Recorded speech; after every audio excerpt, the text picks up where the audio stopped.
From the smart home AV tech business to a local car dealership, both industries say they're feeling the pain of tariffs. I'm Leslie Uchuku in Irving, and I'll have that story for you coming up next. So next month is shaping up to be a big tariff month here in the U.S. and around the globe.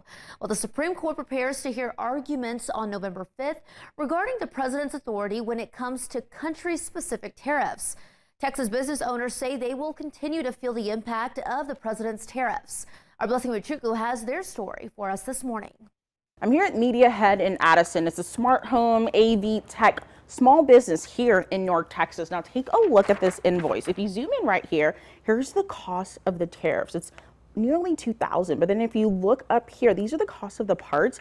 And the owner says it doesn't even add up to how much they're having to pay in tariffs. Kind of the brains of our office lives. This commercial space in Addison, north of Dallas, is where all the magic happens for Steve Harmon and his colleagues. To bringing on talent for the guys in the field. Over the last decade, he and his business partner have co-owned Media Head. He says 2020 was a tough year for their company and other businesses during the pandemic. But he says 2025 has been especially difficult as well. See, our tariff fees are pretty high. Prices are constantly changing. I think it even prolongs our ability to, just put a quote together quickly. So since March, they started seeing price increases from manufacturers. I want to say we've seen it at least twice since. Harmon says if they don't get an immediate response from a customer, prices may be higher in a week, a month, and even a day in some cases. So we've seen increased costs in the lighting. Cameras are one of the categories that are going to be going up, to potentially 100%.